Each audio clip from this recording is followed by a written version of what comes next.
I still gotta pull it up. That's fine. Okay. Adjust as needed, Mr. Ben. Or you know, it isn't even better. I can walk you guys through. Okay, perfect. That's it. You don't have the whole TV in there.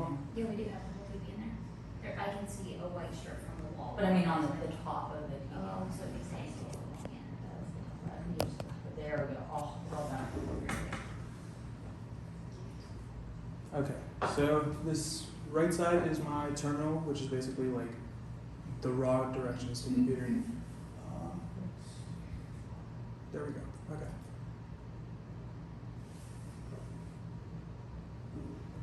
Okay, so go into the applications folder, which is where Selenium should be. It's not.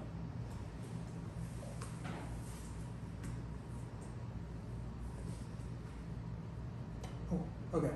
I'll just start a Python script, which you do by Python 3. And now I'm in Python. Okay. Okay. And now I need to go to my code, and I have it. This is all the imports that I have to just, that I needed to get along the way to get every one of these functions working. Okay. So I'll just come in here, copy it, paste it into here. And so that's the first step of for every time you Yeah. get this down. Okay. Because what Python's doing right now is it's just going through each, it takes each line individually, so it'll take it step by step, and then it'll just do it along the way. Okay. So I just pasted it, just went through all of them, now they're all in there. And then I can go here, this is to start the WebDriver, which is where all of it actually takes place. So you can see it's downloading it and like starting it. Okay. And then this just popped up on this screen. This is like the raw, like it's just like, this is the WebDriver, but there's nothing, I haven't told it to do anything yet, so. So it's just waiting, ready in the background. Yeah, and then the next part is to get actual Zillow. And that's just like a simple driver.get Okay. and then the URL.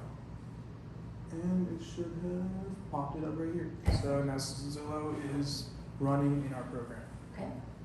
So then this right here, I just have for like the main program, like I just put it in there. It's gonna ask for the property address that you want to get this estimate. So then it's going to, this is another thing, it's not ready yet, but this is to just enter what the user put in and enter it into this search box right here. Okay. So, So right now the code is like, it's just a bunch of trial and errors. Like you can see this I have commented out because like it was like a it's previous just a idea, reminder. yeah, that I could come back to and use again. Okay.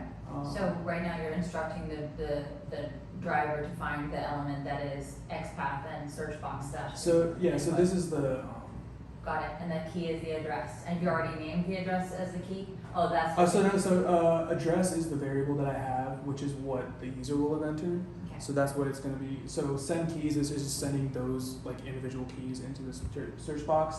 And this is just finding the element. So the XPath is a way to find the element. So that's why it's the first like argument in this function. Okay. So it's telling you like this is what you're going to use to find it. Okay. And then this is what we're finding, search box input. Got it. So, and you, if you're drilling down, like, look here, look within here, look within here, it's sequential followed by with commas, and that's the format for using for the driver accepts. Yeah. Okay. And then this is just a wait section thing. So every time you do something in Selenium, when you're pasting your code, it's going to run through it instantly, and it's not going to have time to load. So you need to add like a wait function to just like let it like sit for a little bit, let it load, and then you can like click. Because if you try to click something, then it's not going to click. It'll just say no result. Yeah. So then right here is where I get the actual Zestimate. So I just changed this right now. This would have been a URL for like, we can go, I can do this as well. I'm going to get the property or the URL for 900 North Adams.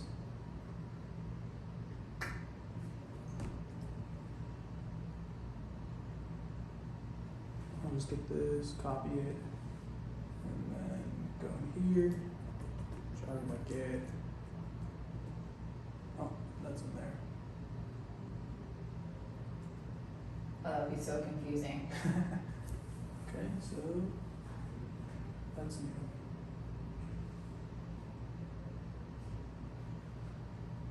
Are you manually doing that right now? Yeah, So Selenium is not able to defeat that? I have never gotten this before. Okay. They're watching you. That was, from, Oh, okay. Press and hold again.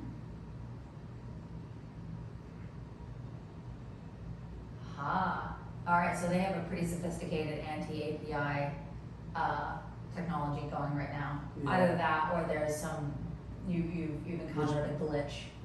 Maybe- I think it might be, because I think Selenium, they probably found out, like, it might be IP tracked, so, Oh, okay. so it's like noticing I'm doing it from here. Wow, it really doesn't like you. Yeah. Now that you're on a presentation, it's like, ooh. It loaded Zillow fine, but like It not did. like the actual, which might, I feel like it might be them cracking down on the MLS data. I have the feeling that there's a typo in Selenium right now. I would copy and, because it interrupted your flow Hmm. while you were trying to paste. I think there's probably just an error, and that's maybe a type of error that gets flagged.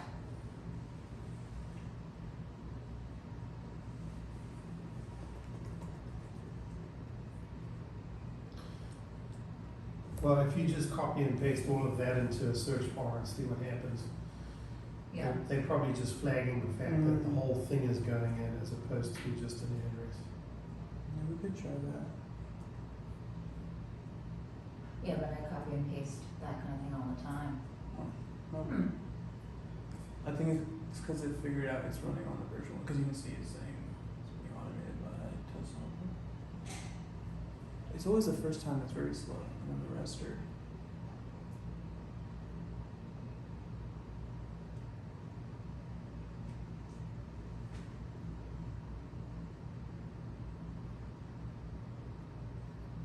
I think Dumas bumped into this problem too. If you, I could try it. It might be the If you the try another Chrome driver. browser, Yeah, that's what I yeah. was thinking. do you have like Safari on your computer? I do, but I'd have to get the add-on for it to run. I just the mean driver. let's like drop that link into Mhm. Safari and see what happens. See Oh, if yeah, Google we can do responds that. the same.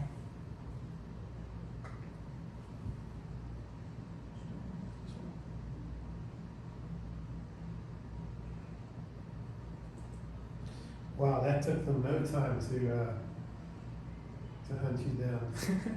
A week. And then if you open another window of Chrome, will that window still be, is Chrome in its entirety controlled by Selenium right now? This whole window is Selenium right now. So if you open another window in Chrome, will that one not be controlled? Like not another tab, but another window?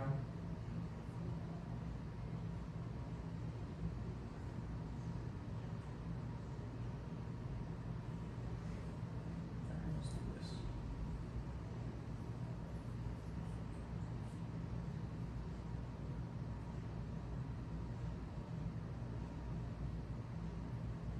Oh, it's on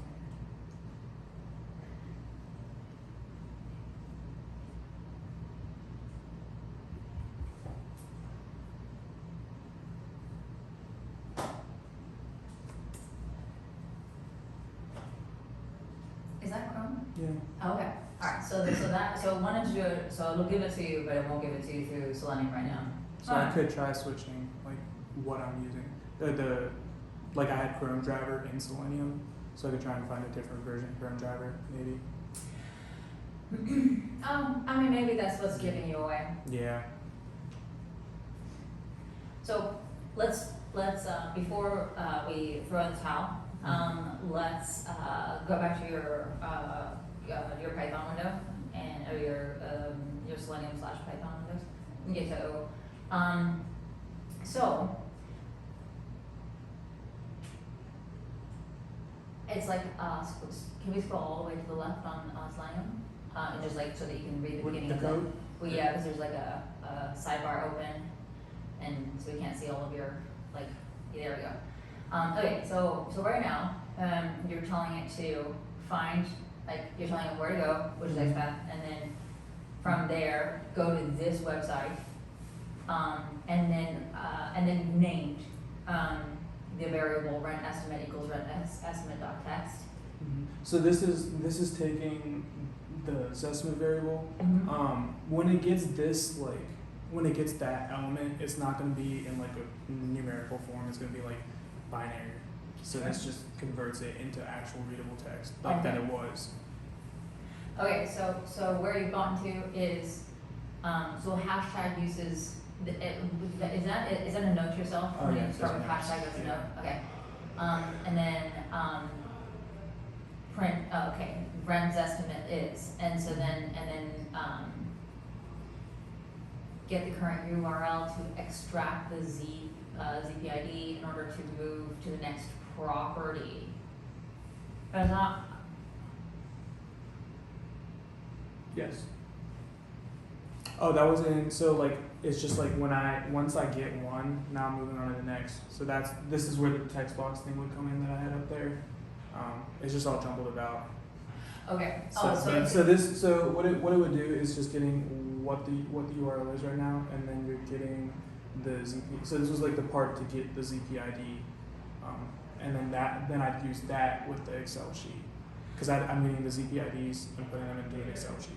right, so then that way, in theory, you would be able to generate a list of Zillow addresses, because we figured out that it's basically Zillow.com, blah blah blah blah blah, ZPID backslash, and then I'm gonna say backslash for the rest of my life. That's just gonna be, I can't find a way out of that one. What are you supposed to say? Backslash, but I add a P every time. What do you It comes say? Backslash. I say backslash every time. I can't say backslash. You can, just not, Hold on, you know, hold on. it's fine. Did we hear this? Okay, we are still alive right now. Because I know I need this for It's backslash, you know, like, yeah, backslash, yeah. But I'm gonna add a P every fourth time, no matter what. Okay, so, Yes. we have, so, and then that way, in theory, we'll be able to, like, rather than manually construct, like, going down and finding the ZPID for every property, we just run, this is like a pre-program that gets all the URLs. Is that, am I right about that? Like, Yeah. there's two stages. Stage A is get all the URLs. Stage B is run all the URLs, run our program through all the URLs, and in so doing, spit out the rent estimates for each of the various URLs which are tethered to an address. Yeah. Okay? That's the scope of what we're trying to do. Yeah. Okay, so, beyond that, get the content of the URL to extract, in order to move them to the next property. So I don't understand in order to move the next property part, but we understand each other anyway, so. Yeah. And then URL parts to split the URL and extract as the ZPID. So I So forgot what that was. just, it takes this whole thing and it only spits out the 208555. Was that because, didn't we discover there's a tether, like a link between the ZPID and the Zestimate? Yeah, that's how I get this estimate. Okay, It's so, through. so that part I don't think we've talked about yet, so let's talk about it and then we'll have it on the video, Okay. and then we'll try again with another Chrome driver. Okay. So yeah, I'll show you. So when I come here and inspect this property, I get this part. And so with this part, this is how I get like the rents estimate. But in order to distinguish between which properties I'm doing, and being able to search for the property, because like the main thing was getting the ZPID and then adding that into the URL, and then so then that would just take me to the next property instead of the search box. Okay. So that's where that was, and then you can find the ZPID somewhere through here. It's different because it's on Safari, but I can try to find it here.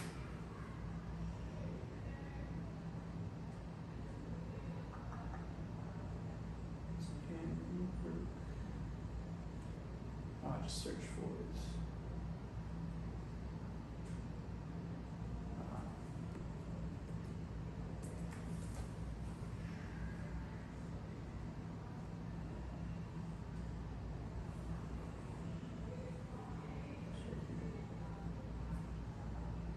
So this is the JavaScript part of the code. Okay. This is where all of like the functions of each buttons and like the way this slideshow is laid out. That's what that is. The HTML is like the formatting and how it's laid out.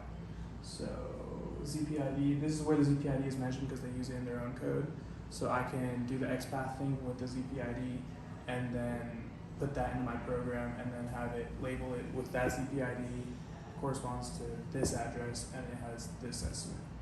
So that's what that part was. So, and you said that's in the JavaScript? So. But it's the same. It's the same thing with the Python. It's just getting the XPath because the XPath is universal for all of the Java and the HTML. So it's the same thing that I did with the Zestimate, like the actual value for this estimate. We haven't discussed that yet. We have not discussed where, like, how you're at. What is your code? What are you telling it to do in order to pull down the Zestimate and right now it just prints it? Yeah. So what it does is I basically, if you go back to the code, it's just this part right here is where I get this estimate. Okay. Okay. These, Right. Yeah, these 3 lines. So the find element, it's telling it you have an element. I want you to find it. It's in the XPath. Find it with the XPath, and This is the that XPath. I didn't actually Yes. read up until now. That is the XPath. Okay. And then so it has it, and then it prints it. And so it converts it to the text first, and then it prints it out, so it's Okay. legible to the reader. So then what will be next for you is that right now it's going to print it out in the terminal, and So- then it'll stop. Yeah. And if you tell it to, like, you could export it Mhm. to a new comma separated values Mhm. document. That would Yeah, probably so- be easiest. Yeah, I haven't gone that far yet, but there is that's what I have up here, the XLSX writer. Okay. It basically. Oh, okay. Yeah. Well, that'll export and in Yeah. Excel format. So I basically wrote something exactly like this in C Okay. last semester. It's just it allows you to create a spreadsheet. You tell it to add these 2 values, this range of values, like this value. So that's what that is, and then it'll be able to actually export it out as a .xlsx file into your computer, and so I can just open that up with Excel, copy and paste. So so that you'll be able to use so that every print function will be like print next cell or whatever based on. Yeah. So when I'm getting these values too, I'll just like immediately store it into this value, and then I can do a for loop and have different variables that change. So like so when you have a 3D array with you have like 2 different points, right? So you have the I and the j, and then the j plus 1, which so each iteration is going to go 1 0, 1 1, 1 2, 1 3, and be able to go through all that. So there's like a whole math down to that of how to add values.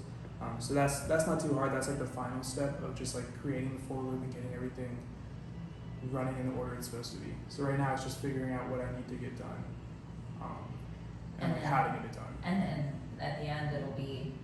The end will be the easy part, yeah. Once like because that's like in mostly every program you have for loops and all that, so that's natural to me.